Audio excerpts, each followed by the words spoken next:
రూపొందించుకోవటం బాగా అర్థం చేయాలి. రూపొందించుకోవటం అంటే ఎట్లా ఉంటుందనంటే, కర్రను గుర్తించాలంటే కర్ర ఈ రూపంలో ఉంటే అప్పుడు కర్రని గుర్తించావు ఎట్లాగో.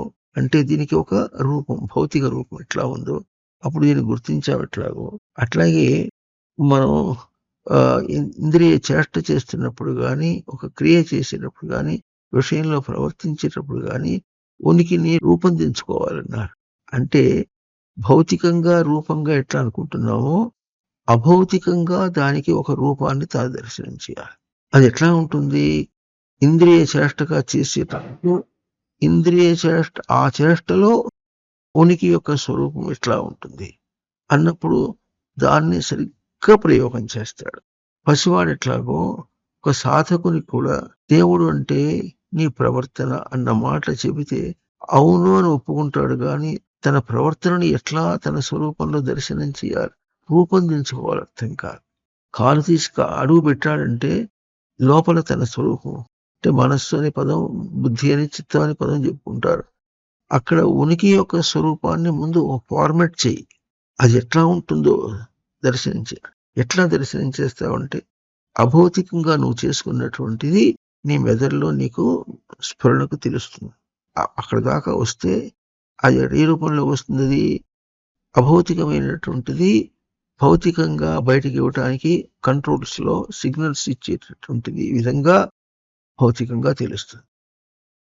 ఇటు చేయాలి అంటే తన మనసు, బుద్ధి ఎట్లా ఉంటుందో ఆ ప్రయోగాన్ని అమలుపరచడానికి మెదడుకి ఎట్లా ఇచ్చామో, ఇచ్చినప్పుడు అది ఏం చేస్తుంది? సిగ్నల్స్ ఇస్తుంది. ఎటువంటి ఇస్తుంది? ఫిజికల్ సిగ్నల్స్ అంట. ఫిజికల్ అనే మాట లేదు సృష్టిలో.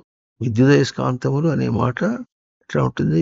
సచ్చిదానంద స్మృతి విద్యలక్షణం. అయితే అవి ఎట్లా ఉంటాయంటే ఒక్కొక్క విషయాన్ని బట్టి, విషయాన్ని సందర్భంగా, విషయాన్ని అనుసరించి ఈ దృష్టి భేదము తేడా కనిపిస్తుంది. ఎందుకు కనిపిస్తుందంటే ఆ విషయంలో విషయ దృష్టితో ఎన్ని రూపాలు ఉంటాయో అన్ని రూపాలు వస్తాయి, అడ్డం వస్తాయి.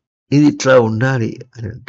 ఇట్లా ఉండాలి అనేటటువంటి దాన్ని భౌతిక రూపంతో చూపించుకుని మనం మాట్లాడుకుంటూ ఉంటే భౌతిక రూపం మనకు, స్థూల రూపం మనకు ఎప్పుడు కూడా అట్లా కాకపోతే ఇంకో విధంగా ఉండొచ్చు అని ఈ విధంగా మనం అనుకుంటూ ఉంటాం. అంతేగాని అక్కడ తన ప్రేరేపణ ఏం జరుగుతోందో తన దర్శనాన్ని దర్శనం చేయటం అనేటటువంటి దానికి బయట ఇట్లా ఉండాలి అని ఒక రూపాన్ని ఎట్లా తెలియజేసుకుంటావో దాని తగినటువంటి విధంగా తను ఎట్లా ఉండాలో అనే తన ఉనికిని ఎట్లా రూపం దర్శనం చేయాలో దర్శనం చేసి ప్రయోగం చేయాలి.